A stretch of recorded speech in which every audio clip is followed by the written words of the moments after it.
Hello everyone, कैसे हो आप लोग। I hope you all are doing good at your places.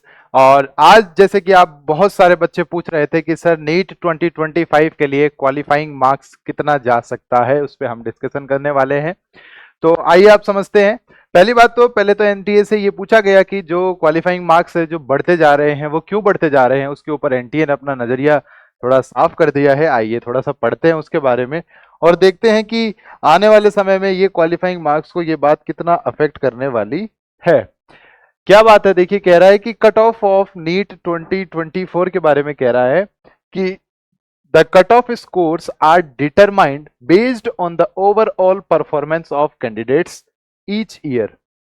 ठीक है, ओवरऑल जो परफॉर्मेंस आता है कैंडिडेट्स का उस पर डिपेंड करता है कि जो अपने हमारी जो जाने वाली है कट ऑफ वो कितनी जाएगी। The increase in cut off reflects the competitive nature of the examination. ठीक है, अगर हमारे पास में अगर कट ऑफ बढ़ रही है तो कट ऑफ बढ़ने का जो सबसे मेन कारण है वो ये है, वो ये दर्शा रहा है कि जो कंपटीशन का लेवल है वो दर बढ़ती दर बढ़ता जा रहा है। And higher performance standards achieved by the candidates this year, और जो बच्चे हैं वो बहुत ही अच्छा परफॉर्मेंस रिकॉर्ड कर रहे हैं। ठीक है, cut off and average marks of qualified candidates out of 720 very each year and illustrated below. हमें देखना है, कंपेयर करेंगे कि अलग अलग साल में जो कट ऑफ मार्क्स हैं वो अलग अलग क्या क्या आ रहे हैं।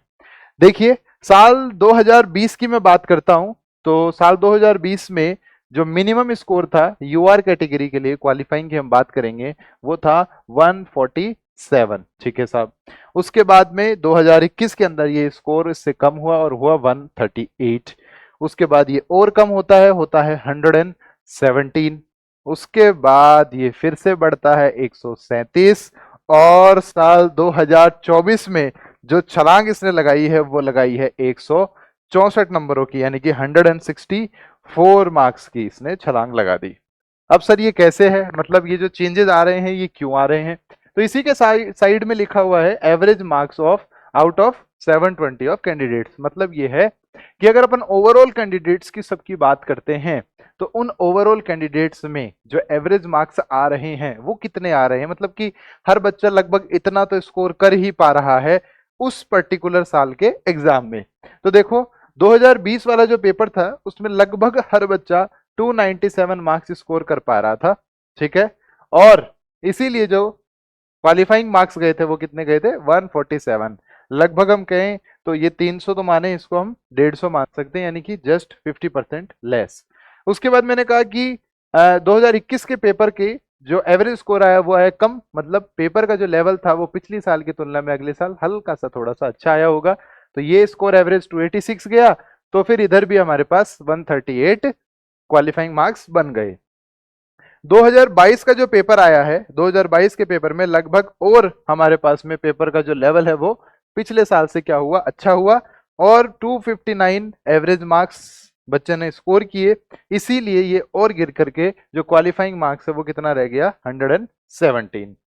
ठीक है साहब, फिर मैं बात करूं 2023 की, तो 2023 का जो पेपर है वो 2022 की तुलना में थोड़ा सी उसकी डिफिकल्टी लेवल मेरे अकॉर्डिंग कम हुई, और कम होने के कारण जो एवरेज स्कोर है हर बच्चे का वो थोड़ा सा क्या है बढ़ के दोबारा से लगभग 280 तक पहुंच गया।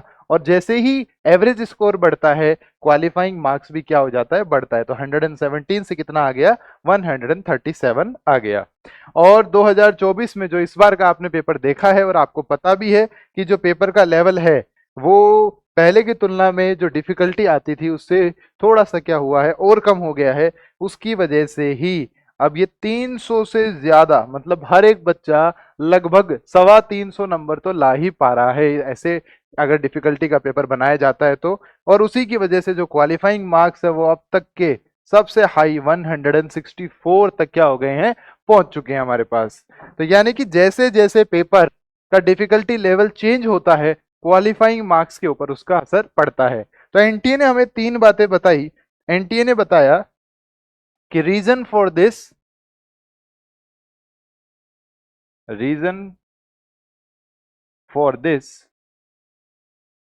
इसके लिए क्या रीजन होगा, तो इसके लिए रीजन ये है हमारे पास। सबसे पहला रीजन तो ये है कि सिलेबस रिड्यूस हो गया है।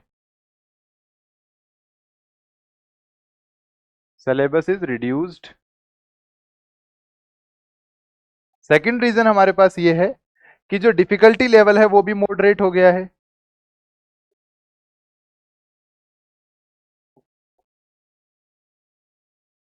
डिफिकल्टी लेवल भी क्या हो गया पेपर का, वो भी मॉडरेट हो गया है। और जो थर्ड है, जो सबसे मुझे जो लगता है जो सबसे खतरनाक भी है, कि नंबर ऑफ कैंडिडेट्स हैं वो भी क्या हो चुके हैं, अब बढ़ चुके हैं। ठीक है, क्योंकि टेक्नोलॉजी ड्रिवन है आज का समय और हर बच्चे के पास में एक्सेस है, एंड बिकॉज ऑफ पीडब्ल्यू भी आज हर बच्चा तैयारी भी कर सकता है। तो नंबर ऑफ कैंडिडेट्स भी क्या है, बढ़ चुके हैं, और बढ़ने के कारण कंपटीशन क्या है, बढ़ रहा है। अच्छा सबको कंटेंट मिल रहा है, उसके कारण हर बच्चा अच्छा परफॉर्मेंस एग्जाम में दे पा रहा है।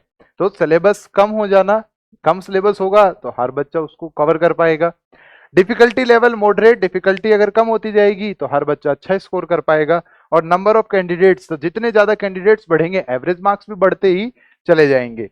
तो देखिए इन्हीं तीन कारणों की वजह से जो साल अलग अलग साल हम देख रहे हैं, जो कट ऑफ मार्क्स है, या मैं कहूंगा कि क्वालिफाइंग जो मार्क्स हैं यूआर कैटेगरी के लिए, वो बढ़ते जा रहे हैं। और अभी तक कहां तक पहुंच चुकी है ये गाड़ी, 164 यानी 164 नंबरों तक पहुंच चुकी है। अब हम बात करते हैं कि कट ऑफ स्कोर अभी जो रिवाइज्ड आया है उसके अंदर कितना कितना आया है, और फिर हम देखेंगे लास्ट में कि अगली साल जो क्वालिफाइंग मार्क्स हैं वो कितने हो सकते हैं। तो बात आ रही है हमारे पास यूआर और ईडब्ल्यूएस कैटेगरी की। मैं बात करता हूं तो जो मिनिमम क्वालिफाइंग मार्क्स जो हमारे पास हैं वो 162 हैं, और रेस्ट तीनों ही कैटेगरीज के लिए बची हुई के लिए कितना जा रहा है, 127 जा रहा है। चाहे आप ओबीसी की बात करो, ठीक है, अदर बैकवर्ड क्लासेस, एससी की बात करो, एंड एसटी की बात करते हैं हम, तो ये तीनों ही कैटेगरी के लिए जो हमारे पास कट ऑफ स्कोर जो रिवाइज्ड आया है वो कितना आया है, लगभग 127 ही आया है। और जबकि जनरल की मैं बात करता हूं तो उसके अंदर 162 देखने के लिए मिला है। अब हम देखते हैं कि अगली साल कट ऑफ मार्क्स कितना हो सकता है, qualifying marks.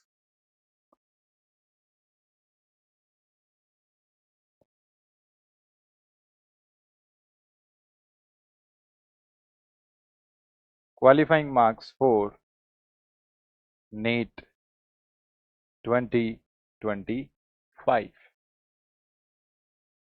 NEET 2025।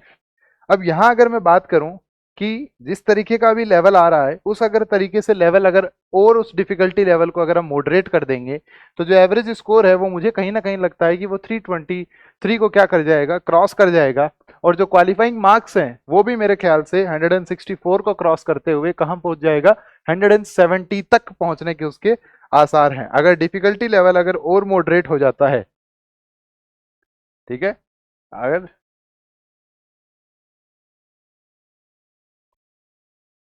Less difficulty level,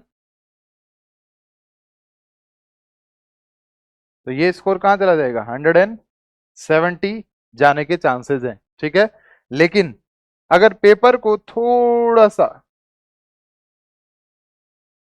if difficulty level is increased,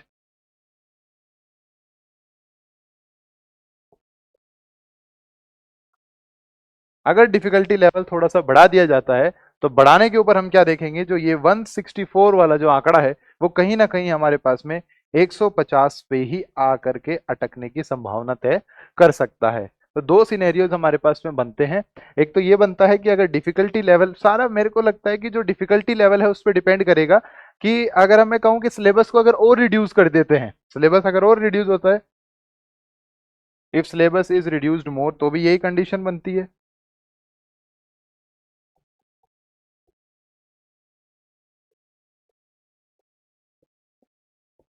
तो भी यही कंडीशन बचती है। ठीक है, नंबर ऑफ एप्लीकेंट्स अगर और बढ़ते हैं तो भी हम इधर की तरफ ही जाएंगे।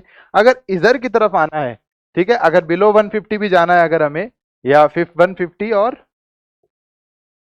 लेस देन 150, तो जो डिफिकल्टी लेवल है वो जो अभी की तुलना में उसे हमें बहुत ज्यादा बढ़ाना पड़ेगा। तो मेजर क्राइटेरिया जो मुझे शिफ्ट होने का जो लग रहा है वो 170 नंबर की तरफ लग रहा है, यानी कि 170 मार्क्स की तरफ बढ़ने का लग रहा है।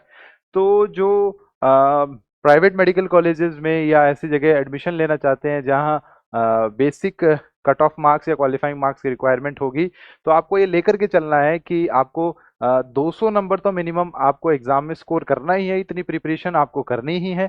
और अगर 200 नंबर अगर आप स्कोर नहीं कर रहे हैं तो आपके क्वालिफाई होने के चांसेस बहुत ही कम है। और एंड तो है ही नहीं कि 720 में से 720 आपको स्कोर करना है और इंडिया की टॉप मेडिकल कॉलेजेस में आपने जा करके अपनी एमबीबीएस की पढ़ाई कंप्लीट करनी है। So hope you will like this video and you get a good idea of the cutoff marks for NEET 2025. Thank you so much.